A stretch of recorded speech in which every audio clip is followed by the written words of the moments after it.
Hello students, a warm welcome to Obsession. Today we will discuss about current affair of March week 1. आज हम लोग बात करने वाले हैं मार्च वीक 1 के इंपॉर्टेंट करंट अफेयर्स.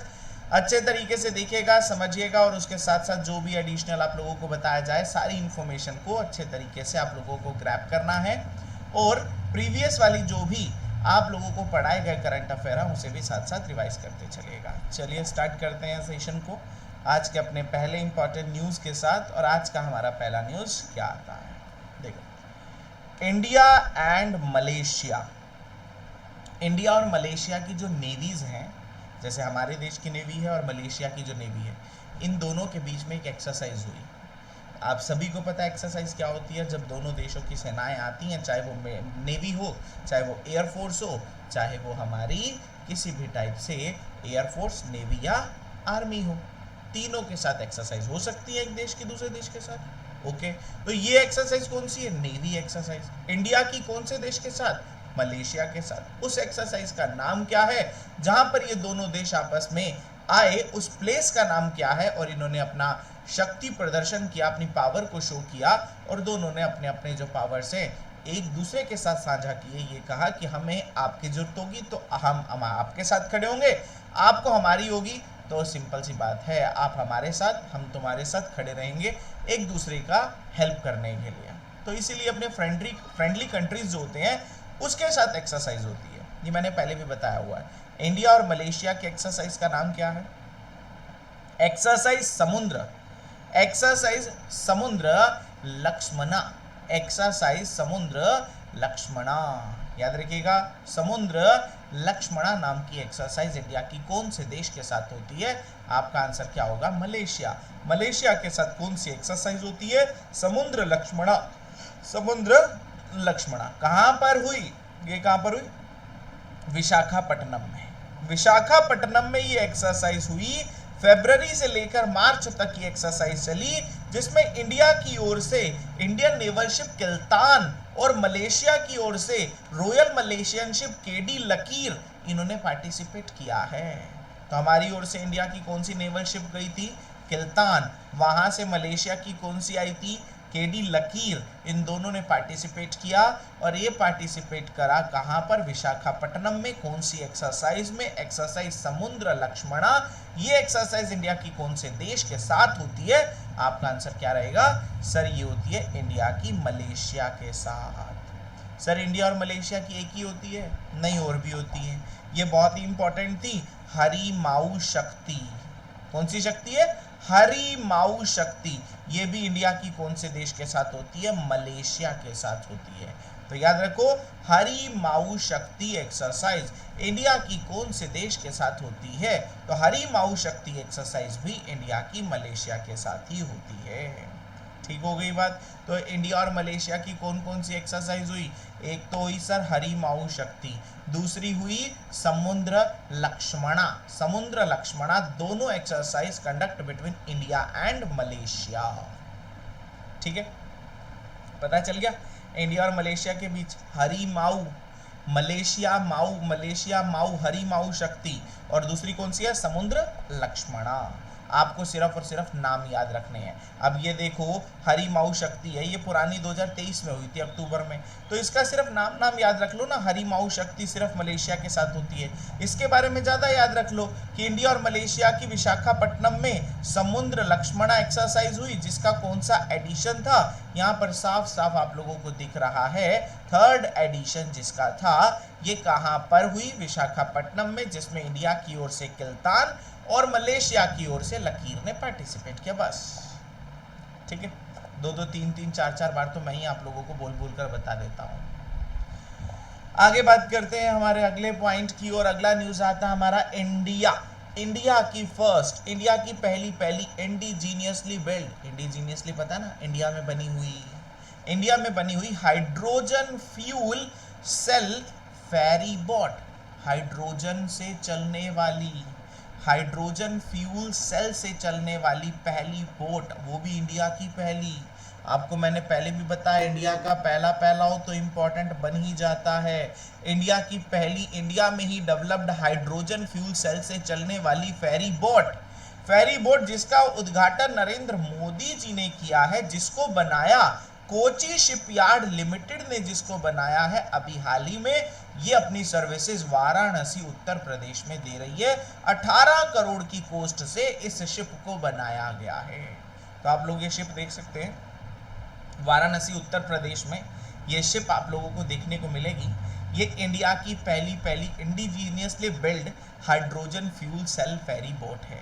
हाइड्रोजन से चलने वाली, हाइड्रोजन फ्यूल सेल से चलने वाली फेरी बोट पहली कोची शिपयार्ड लिमिटेड ने बनाई, जिसका इनॉग्रेशन नरेंद्र मोदी जी ने किया। और इसे कहां पर चलाया जा रहा है? वाराणसी में इसे चलाया जा रहा है। क्लियर है? बात किसकी चल रही है सर? वाराणसी। वाराणसी कहां पर है? उत्तर प्रदेश में। तो उत्तर प्रदेश के बारे में हमें बहुत सारी बातें पता है। इंडिया का पहला ऑल गर्ल सैनिक स्कूल वृंदावन में खुला है। Indus food show 2024 Noida UP में हुआ है।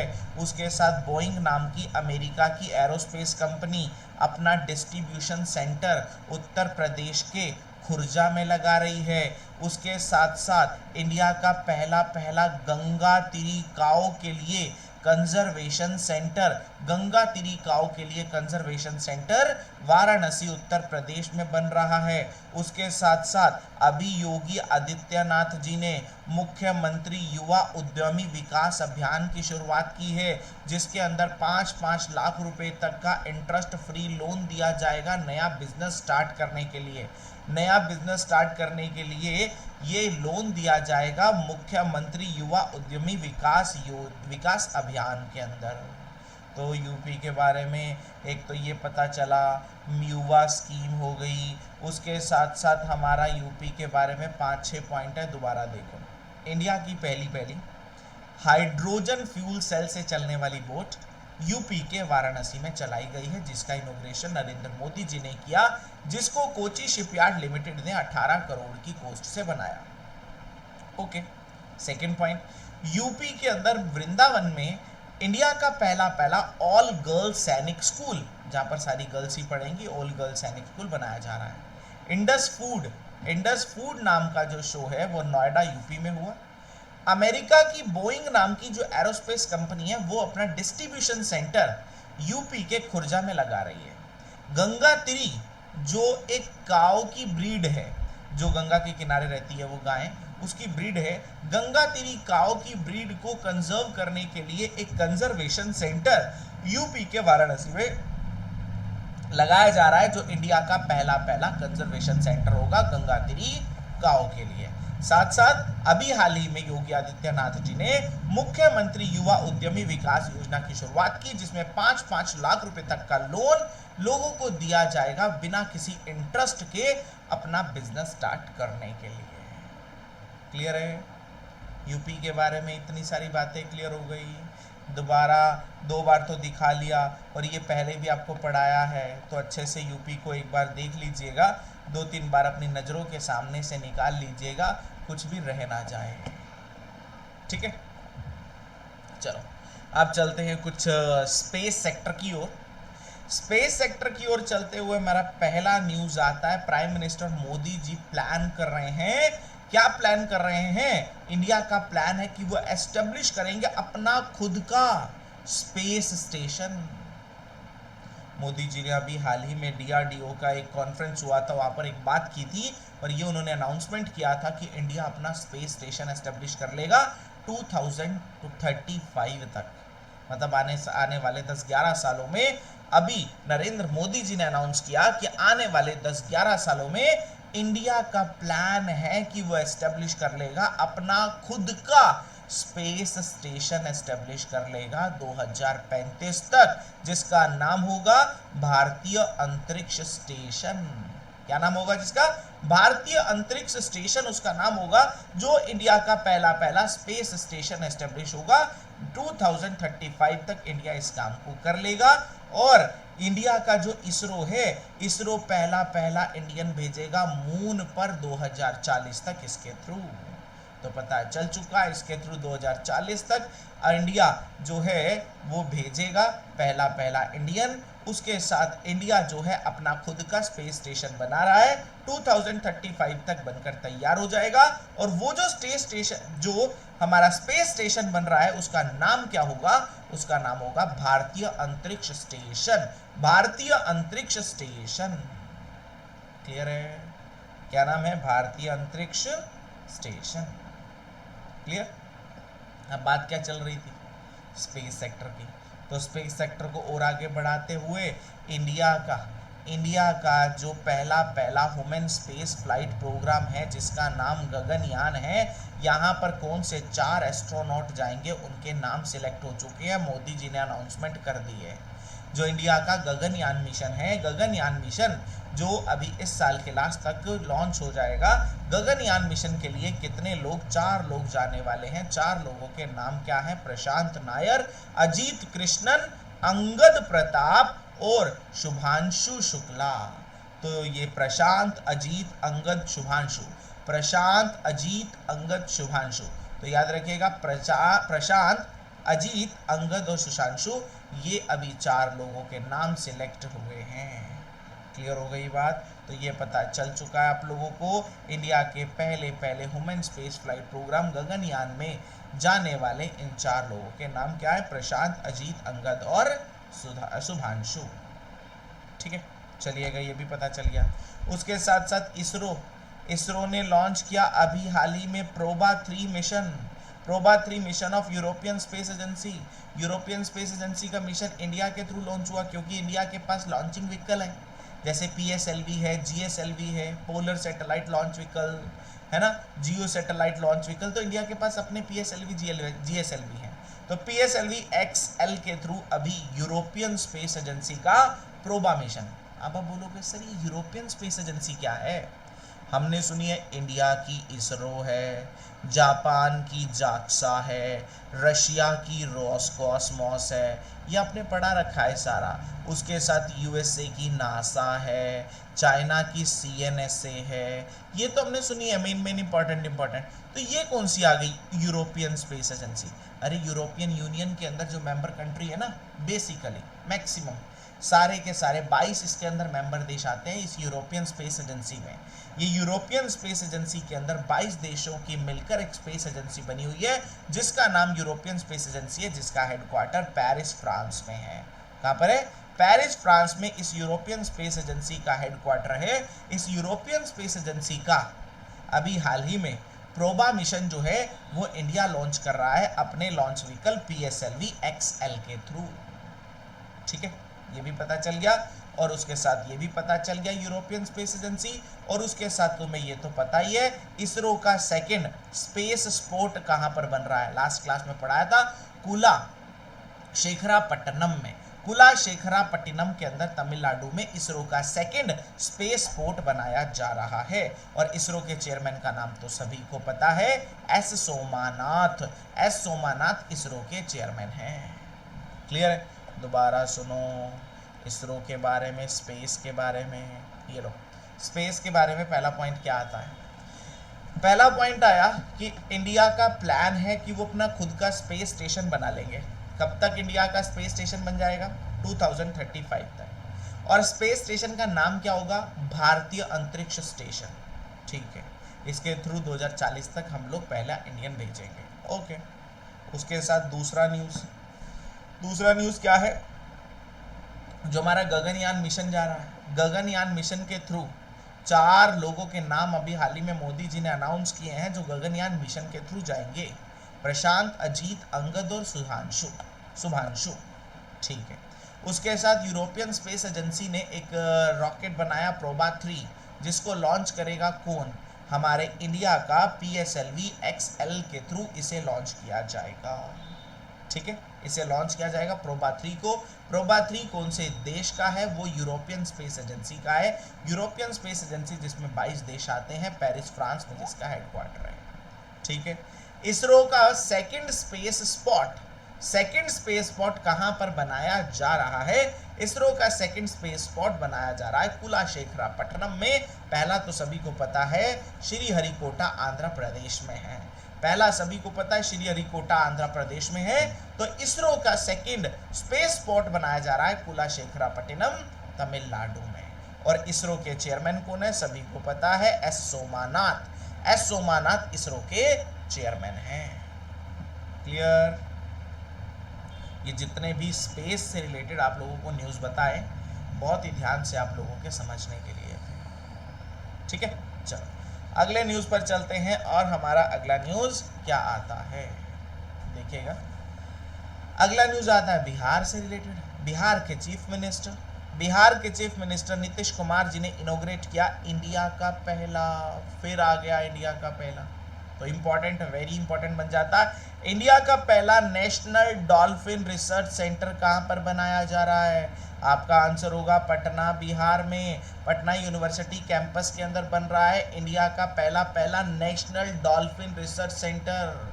क्योंकि बिहार के अंदर सबसे ज़्यादा गंगेटिक डॉल्फिन्स हैं, जो गंगा में पाई जाती डॉल्फिन्स होती हैं उसको गंगेटिक डॉल्फिन्स कहा जाता है। गंगेटिक डॉल्फिन्स हैं, तो उन डॉल्फिन पर रिसर्च करने के लिए इंडिया का पहला national dolphin research centre, India का पहला नेशनल डॉल्फिन रिसर्च सेंटर कहाँ पर बनाया जा रहा है? बिहार के पटना। याद रखो, पहला नेशनल डॉल्फिन रिसर्च सेंटर पूरे ऑल ओवर इंडिया का पहला है, बिहार के पटना में बन रहा है। ठीक है, बस बात किसकी चल रही है? बिहार की। बिहार के अंदर बापू टावर, इंडिया का सबसे बड़ा और पहला, इंडिया का पहला बापू टावर कहाँ पर बनाया गया? बिहार के पटना में।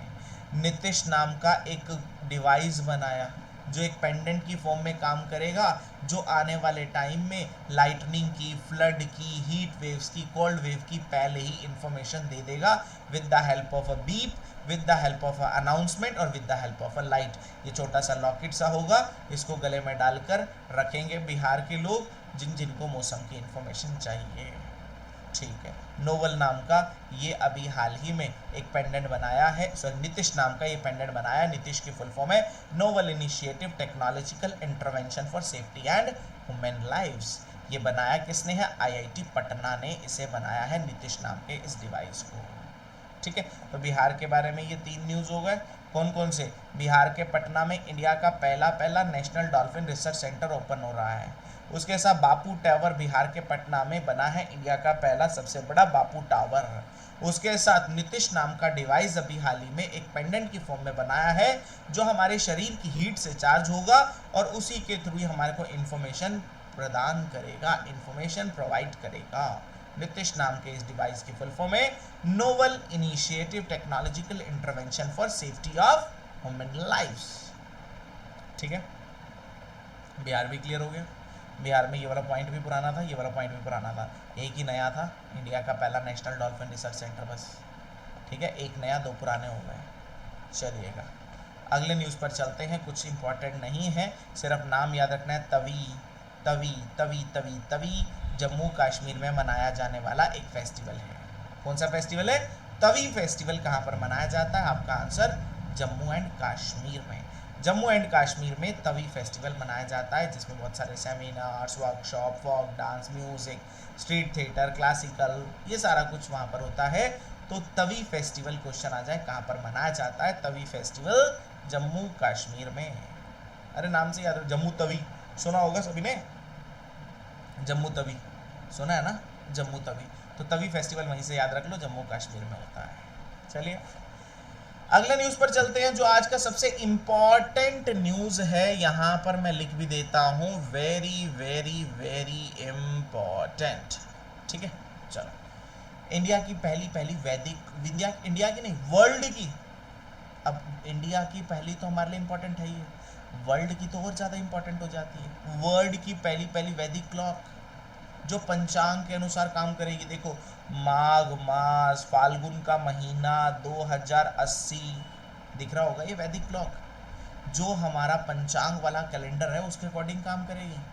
पंचांग कैलेंडर मतलब हिंदू कैलेंडर के अकॉर्डिंग, हिंदू कैलेंडर के अकॉर्डिंग ये काम करेगी। ये लगाई कहाँ पर गई है? उज्जैन मध्य प्रदेश में जंतर मंतर पर इस घड़ी को लगाया गया है, जो वर्ल्ड की पहली वैदिक घड़ी है, जो विक्रमादित्य वैदिक क्लॉक के नाम से जिसे जाना जाता है।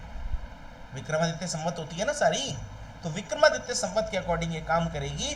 तो विक्रमादित्य संवत के अकॉर्डिंग काम करने वाली वर्ल्ड की पहली वैदिक क्लॉक, वैदिक घड़ी कहाँ पर लगाई गई है? जंतर मंतर, हमारा कहाँ पर? उज्जैन के अंदर। उज्जैन मध्य प्रदेश, जंतर मंतर पर इस घड़ी को लगाया गया है। उज्जैन मध्य प्रदेश में इस घड़ी को लगाया गया है, जो वर्ल्ड की पहली वैदिक घड़ी है। समझ गए? वर्ल्ड की पहली वैदिक घड़ी कहाँ पर? उज्जैन में।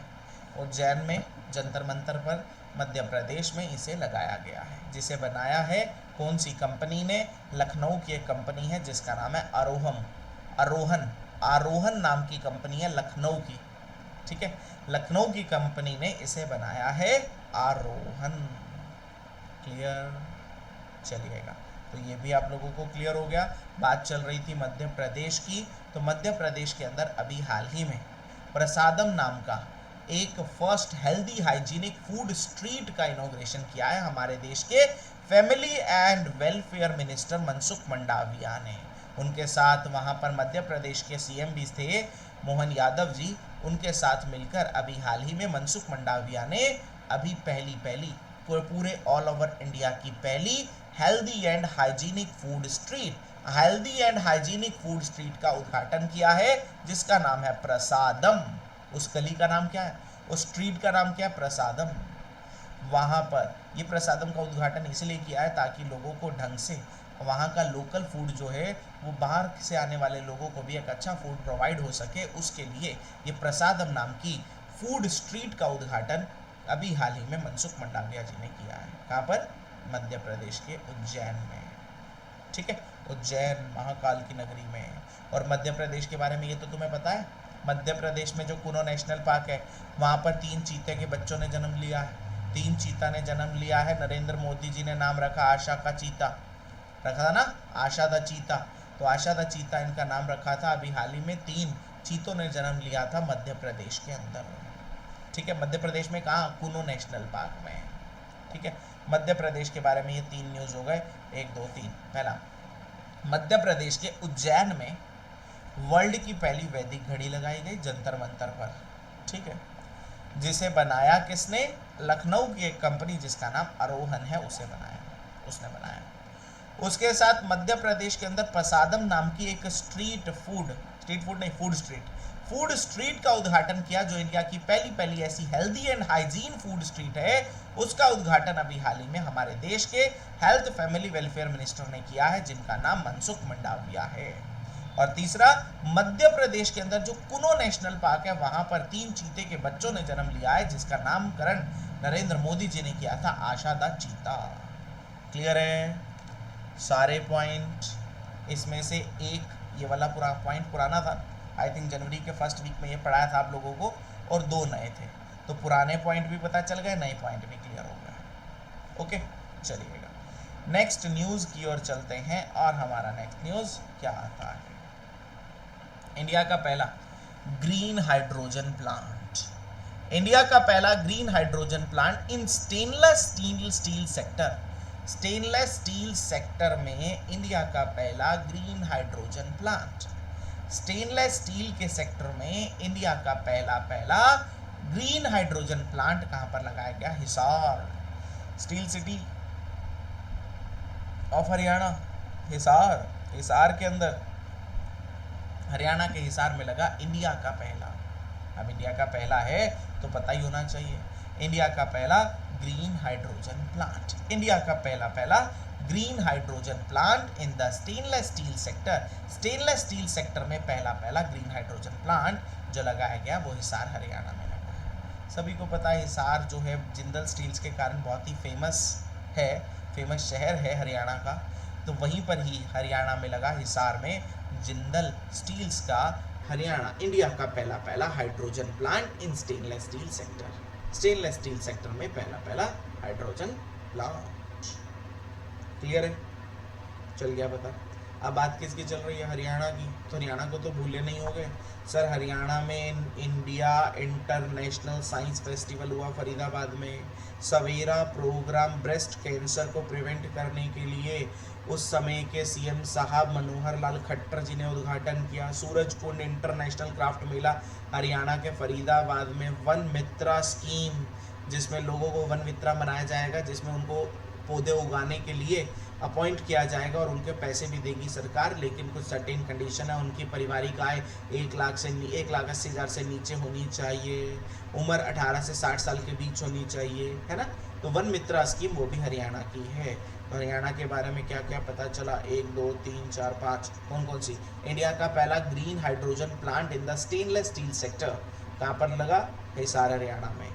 9th India international science festival Faridabad Haryana में। सवेरा प्रोग्राम ब्रेस्ट कैंसर को प्रिवेंट करने के लिए हरियाणा। सूरजकुंड इंटरनेशनल क्राफ्ट मेला फरीदाबाद। वन मित्र स्कीम हरियाणा। क्लियर है? सारी स्कीम किसकी है? हरियाणा की। जिसमें से पुरानी कितनी है? 1 2 3 4, नया एक ही था पॉइंट। 4 पुराने, एक नया था। नया यही था, पहला green hydrogen plant in the stainless steel sector, Hisar Haryana. चलें फिर अगले न्यूज़ की ओर। Any doubt of anyone? अगर किसी का कोई डाउट है तो आप सर से नंबर लेकर आप अपने डाउट भी क्लियर कर सकते हैं, ठीक है। वैसे तो मैं एक एक बात को 3-3 4-4 बार आप लोगों के सामने जो है वो रिपीट करता चला जा रहा हूँ, ताकि कोई भी डाउट आप लोगों को ना आए, ठीक है। चलो आगे देखते हैं अपने नेक्स्ट न्यूज़ की ओर। France has become the first country. France पहला ऐसा कंट्री बना वर्ल्ड में जिन्होंने अभी हाल ही में enshrine abortion right in its constitution, जिन्होंने अपने कॉन्स्टिट्यूशन में अबॉर्शन राइट को वैसे का वैसे संजो कर रखा है। वर्ल्ड का पहला the first country in the world के अंदर पहला ऐसा देश जिन्होंने abortion right. You are very well known about the abortion, ठीक है। कि अबॉर्शन क्या है? कि गर्भ में ही बच्चे को मरवा दिया जाना, दैट इज अबॉर्शन। तो वहाँ पर उन्होंने इस राइट को संजो कर रखा है, अबॉर्शन राइट। तो फ्रांस पहला देश जहाँ पर अबॉर्शन जो है वो लीगल है, अबॉर्शन जो है वो लीगल है। फ्रांस पहला ऐसा देश है वर्ल्ड का जहाँ पर अबॉर्शन राइट एनश्राइन किया गया है, वहाँ के कॉन्स्टिट्यूशन में संजो कर रखा है। क्लियर है? कौन सा देश है? फ्रांस। बस याद रखो, फ्रांस अबॉर्शन राइट अभी एनश्राइन कर रखा है उन्होंने अपने देश के कॉन्स्टिट्यूशन में। आगे बात करते हैं स्विगी और आईआरसीटीसी। आईआरसीटीसी तो सभी को पता है, Indian railway catering and tourism corporation. तो आईआरसीटीसी के थ्रू आप लोग अपनी रेलवे की टिकट भी बुक करते होंगे। अब उसने ना स्विगी के साथ टाई अप कर लिया, एमओयू साइन कर लिया है कि आप कुछ स्पेसिफिक स्टेशंस हैं, आप स्विगी से खाना मंगा सकते हैं। आप ट्रेन में बैठे बैठे स्विगी से खाना मंगा सकते हैं। जैसे ही आपका स्टेशन आने वाला है वहाँ पर जो है स्टेशन पर ही बहुत सारे लोग स्विगी के अवेलेबल होंगे और आसपास का खाना वहाँ पर आप लोगों को पहले से ही प्रोवाइड हो जाएगा। तो स्विगी ने आईआरसीटीसी के साथ अभी हाल ही में एग्रीमेंट साइन किया है। स्विगी ने आईआरसीटीसी के साथ इस एग्रीमेंट को साइन किया है। बस मतलब कह सकते हैं स्विगी ने आईआरसीटीसी के साथ हाथ मिलाया for food delivery in trains, in platform पर ट्रेनों में खाना पहुंचाने के लिए स्विगी ने आईआरसीटीसी के साथ हाथ मिलाया। आगे ईरान ने लॉन्च किया एक सैटेलाइट जिसका नाम क्या है? पार्स 1 नाम का सैटेलाइट ईरान ने लॉन्च किया। लेकिन ईरान के पास लॉन्च व्हीकल नहीं है, उन्होंने रशिया के लॉन्च व्हीकल की हेल्प ली। रशिया के लॉन्च व्हीकल, रशिया के रॉकेट की हेल्प से इन्होंने अभी पार्स 1 नाम का remote sensing and imaging satellite अभी हाल ही में छोड़ा है। कौन से देश ने? ईरान। तो क्वेश्चन आ जाए ईरान ने कौन सा सैटेलाइट छोड़ा है? आपका आंसर पार्स 1। ईरान ने सैटेलाइट किसके थ्रू छोड़ा है? आपका आंसर होगा रशिया। क्वेश्चन आ जाए पार्स 1 सैटेलाइट कौन से देश का है? आपका आंसर होगा ईरान। बस इतना सा याद रखना है, पार्स 1 सैटेलाइट कौन से देश का है? तो पार्स 1 सैटेलाइट ईरान का है। किसके थ्रू छोड़ा गया है? रशिया के थ्रू छोड़ा गया है। क्लियर है? चलो चलते हैं अपने अगले न्यूज़ की ओर। और हमारा अगला न्यूज़ क्या आता है देखिएगा। अगला न्यूज़ आता है international intellectual property index. International intellectual property index जिसको US chamber of commerce release करता है। यूएस चैम्बर ऑफ कॉमर्स इसे रिलीज करता है, 12th एडिशन है। इंटरनेशनल इंटेलेक्चुअल प्रॉपर्टी तो पता है सभी को, पेटेंट, ट्रेडमार्क, कॉपीराइट, सभी को पता है, रिसर्च में जितने भी होते हैं पेटेंट, ट्रेडमार्क, कॉपीराइट्स में सबसे टॉप पर आया है, आने वाला जो हमारा देश है वो है यूएसए। इंटेलेक्चुअल प्रॉपर्टी इंडेक्स में सबसे टॉप पर है यूएसए। इंडिया का प्लेस 42 है। इंडिया का प्लेस 42 है। कौन से इंडेक्स में? तो कौन से इंडेक्स में? उस इंडेक्स का नाम क्या है? Intellectual property index. Intellectual property index कौन रिलीज करता है?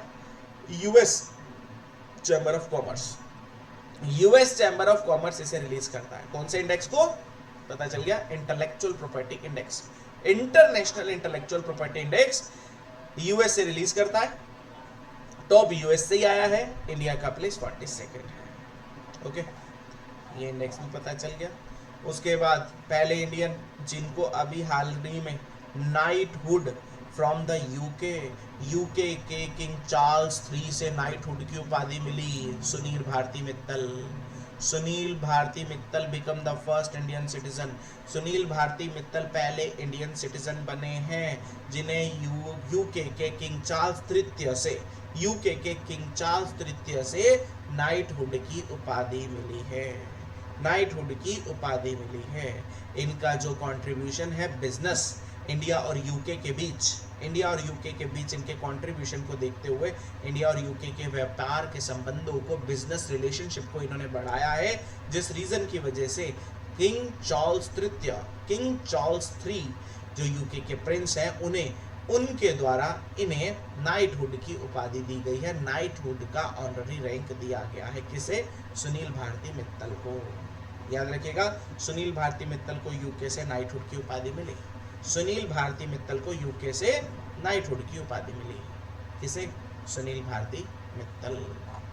ओके, उसके बाद अभी हाल ही में India UK achievers award London, ये किसे मिला है? जोया अख्तर और उसके साथ साथ chef Asma Khan. India UK achiever award, India UK achiever award जो है ना, वो National Indian Student and Alumni Union UK देता है। यूके के अंदर जो इंडियन रहते हैं या जो रह चुके हैं, उन्होंने अपना एक एसोसिएशन बनाया हुआ है। वो ऐसे लोगों को अवार्ड देते हैं जो यूके में इंडियन कल्चर को प्रमोट कर रहे हैं। सिंपल सी बात, यूके में इंडियन कल्चर को प्रमोट कर रहे हैं, उनको ये अवार्ड देते हैं। जैसे ये जो शेफ है आसमा खान, आसमा खान ने यूके के अंदर एक दार्जिलिंग एक्सप्रेस नाम से रेस्टोरेंट खोला हुआ है, जो बहुत ही फेमस है, बहुत ही चलता है वहाँ पर। ठीक है, वैसे ही अगर मैं जोया अख्तर की बात कर लेता हूँ तो इनकी फिल्में वहाँ पर बहुत चलती हैं, जैसे लक बाय चांस, जिंदगी ना मिलेगी दोबारा, बहुत सारी मूवी और में इन्होंने डायरेक्ट किया हुआ है, फिल्म मेकर हैं। तो पता चल गया जोया अख्तर और आसमा खान, इनको इंडिया यूके अचीवर अवार्ड मिला है। तो ये दोनों अवार्ड आपको पता चल गए यूके के ही हैं। एक तो यूके के किंग चार्ल्स ने सुनील भारती मित्तल को नाइटहुड की उपाधि दी, और दूसरा वहाँ के लोगों, वहाँ के जो इंडियंस हैं, समझ गए ना, वहाँ पर जो बसे हुए हैं, उन्होंने India UK achiever award Zoya Akhtar और आसमा खान को दिया है। आगे बात करते हैं स्नीपर। पता है तुम्हें क्या होते हैं स्नीपर्स? सभी को पता होगा वैसे स्नीपर। अरे वो जो बिल्कुल सटीक निशाना लगाते हैं, बिल्कुल ऐसे कितने किलोमीटर की दूरी से वो अपनी बंदूक से बिल्कुल ऐसे स्टिक निशाना लगाते हैं, बिल्कुल सही निशाना लगाते हैं। वो कहते हैं 3-3 किलोमीटर दूर अगर कोई पर्सन है तो वो अपने उस बंदूक से सही निशाना लगाते हैं, वो होते हैं स्नीपर। तो सब इंस्पेक्टर सुमन कुमारी ये पहली वुमेन स्नीपर बनी है बीएसएफ की। बीएसएफ पता ना, बॉर्डर सिक्योरिटी फोर्स, सभी को पता है। अरे यही तो पढ़ाया था कल, सेंट्रल आर्म्ड पुलिस फोर्सेस में Assam rifle, BSF, CISF, CRPF, ITBP, NSG, SSB आते हैं, पता है ना। Assam rifle, border security force, central industrial security force, central reserve police force, Indo Tibetan border police, national security guard, सशस्त्र सीमा बल, ये सारे के सारे सेंट्रल आर्म्ड पुलिस फोर्सेस में आते हैं, जो होम मिनिस्ट्री का पार्ट है, पढ़ाया था ना। तो इसी में से जो बीएसएफ है ना, बीएसएफ की पहली वुमेन स्नीपर, मतलब इनका निशाना देखो 3-3 किलोमीटर, देखो ये कह रहे हैं कि 3-3 किलोमीटर दूर से निशाना और बिल्कुल सही निशाना लगाती हैं। पहली वुमेन स्नीपर ऑफ बीएसएफ की पहली वुमेन स्नीपर सुमन कुमारी। सुमन आप लोग अपनी किसी फ्रेंड, सहेली, मित्र, रिश्तेदार, चाची, मासी, ताई, किसी का नाम सुमन होगा, उससे याद कर लेना कि वो बहुत तगड़े तगड़े निशाने लगाती है, ठीक है। तो उसके उसके माइंड में इमेज बना लेना, सुमन निशाना लगाती है, सुमन निशाना लगाती है। सुमन पहली इंडिया की वुमेन स्नीपर बनी है बीएसएफ की, बॉर्डर सिक्योरिटी फोर्स की। क्लियर है? नाम क्या है? सुमन। हिमाचल प्रदेश की रहने वाली ये सुमन है। ओके, आगे बात चलती है अगले न्यूज़ की ओर। अगला न्यूज़ आता है सचिन जैन। क्या नाम है पर्सन का? सचिन जैन। तो अब सचिन जैन की बात चल रही है। सचिन जैन की बात करते हैं यहाँ पर। ये अभी हाल ही में अपॉइंट हुए हैं CEO of world gold council. World gold council, ये क्या world gold council? World level का गोल्ड का एक ऑर्गेनाइजेशन। आप लोगों को पता है डेली बेस पर सोने के जो रेट्स होते हैं वो चेंज होते हैं। कौन डिसाइड करता है? ये वर्ल्ड गोल्ड काउंसिल डिसाइड करता है ये सोने के रेट। सोने की डिमांड को एनालाइज करते हुए डेली बेस पर सोने के रेट ये वर्ल्ड गोल्ड काउंसिल डिसाइड करता है। वर्ल्ड गोल्ड काउंसिल के सीईओ बने हैं Indian Sachin Jain. Sachin Jain world gold council के क्या बने हैं? सीईओ बनाए गए हैं, प्रेसिडेंट नहीं बने। वर्ल्ड गोल्ड काउंसिल के प्रेसिडेंट तो केविन है। क्या नाम है? केल्विन है। वर्ल्ड गोल्ड काउंसिल के प्रेसिडेंट तो केल्विन है। वर्ल्ड गोल्ड काउंसिल के जो सीईओ बने हैं वो कौन बने हैं? Sachin Jain. World gold council का हेडक्वार्टर कहां पर है? लंदन यूके में। कहां पर है? लंदन यूके में। हेडक्वार्टर की ट्रिक पढ़ाई हुई है आप लोगों को, अलग से वीडियो है, सर से ले लीजिएगा। इंटरनेशनल ऑर्गेनाइजेशन के हेडक्वार्टर कि लंदन यूके में कौन कौन से ऑर्गेनाइजेशन के हेडक्वार्टर है। ट्रिक पढ़ाई थी, वो कैसे पढ़ाया था थोड़ा सा बता दूं। जैसे हमारे देश में यूके से ब्रिटिशर आए थे, सभी को पता है। यूके, लंदन यूके से ब्रिटिशर आए थे। हमारे देश में आए जो थे वो कैसे आए थे? सभी को पता है, समुद्र के रास्ते आए थे, ठीक है। समुद्र के रास्ते आए थे। हमारे देश का सारा सोना, हमारे देश की सारी वेल्थ उड़ा कर ले गए थे, है ना। आए कैसे थे? समुद्र के रास्ते। समुद्र के रास्ते को क्या बोला जाता है? Maritime area. Maritime area के थ्रू सारे के सारे ब्रिटिशर्स आए थे इंडिया में। हमारे देश का सारा सोना, हमारे देश की सारी वेल्थ उड़ा कर ले गए। तो जो इंटरनेशनल मैरी टाइम ऑर्गेनाइजेशन है, इसका हेडक्वार्टर भी लंदन यूके में है। वर्ल्ड गोल्ड काउंसिल का हेडक्वार्टर भी लंदन यूके में है। कॉमनवेल्थ का हेडक्वार्टर भी लंदन यूके में है। ये ट्रिक पढ़ाई थी कि लंदन यूके से ब्रिटिशर आए थे समुद्र के रास्ते मैरी टाइम एरिया के थ्रू। हमारे देश का सारा सोना, हमारे देश की सारी वेल्थ उड़ाकर ले गए थे। तो maritime, international maritime organisation, world gold council और कॉमनवेल्थ, इन तीनों के हेडक्वार्टर कहाँ पर है? लंदन यूके में, ठीक है। और साथ साथ एक और पढ़ाया था, एमनेस्टी इंटरनेशनल का हेडक्वार्टर भी एमनेस्टी इंटरनेशनल। ये क्या एमनेस्टी इंटरनेशनल? वर्ल्ड लेवल पर ह्यूमन राइट को प्रोटेक्ट करने वाला एक इंटरनेशनल ऑर्गेनाइजेशन। जैसे आप किसी दूसरे देश में जाओ और आपके साथ वहाँ की सरकार इंडियन समझकर, वहाँ के लोग इंडियन समझकर मिसबिहेव करें, गलत बिहेव करें, तो आप वहाँ के कोर्ट में केस डालोगे, वो भी आपकी नहीं सुन रहे। तो वर्ल्ड लेवल पर ह्यूमन राइट को प्रोटेक्ट करने के लिए ये एक इंटरनेशनल ऑर्गेनाइजेशन है। आप यहाँ पर केस कर सकते हो कि यूके मेरे साथ गलत हो रहा है, यूएसए मेरे साथ गलत हो रहा है, वहाँ की सरकारें नहीं सुन रही हैं मेरी, ठीक है। तो एमनेस्टी इंटरनेशनल ह्यूमन राइट्स को वर्ल्ड लेवल पर प्रोटेक्ट करने का इंटरनेशनल ऑर्गेनाइजेशन है। इसका हेडक्वार्टर भी लंदन यूके में है। तो ये चार ऑर्गेनाइजेशन के हेडक्वार्टर लंदन यूके में है। इंटरनेशनल मैरीटाइम ऑर्गेनाइजेशन, उसके साथ साथ हमारा वर्ल्ड गोल्ड काउंसिल, उसके साथ कॉमनवेल्थ और उसके साथ एमनेस्टी इंटरनेशनल। इन चारों के ऑर्गेनाइजेशन के हेडक्वार्टर कहाँ पर पड़ते हैं? लंदन यूके में। क्लियर है? चलिएगा आगे बात कर लेते हैं अगले न्यूज़ की। और डे, जीरो डिस्क्रिमिनेशन डे 1 मार्च को मनाया जाता है। 1 मार्च को, जिसका theme to protect everyone health, protect everyone's right. To protect everyone's health, protect everyone's right. कौन सा डे है? Zero discrimination day. कब मनाते हैं? 1 मार्च को।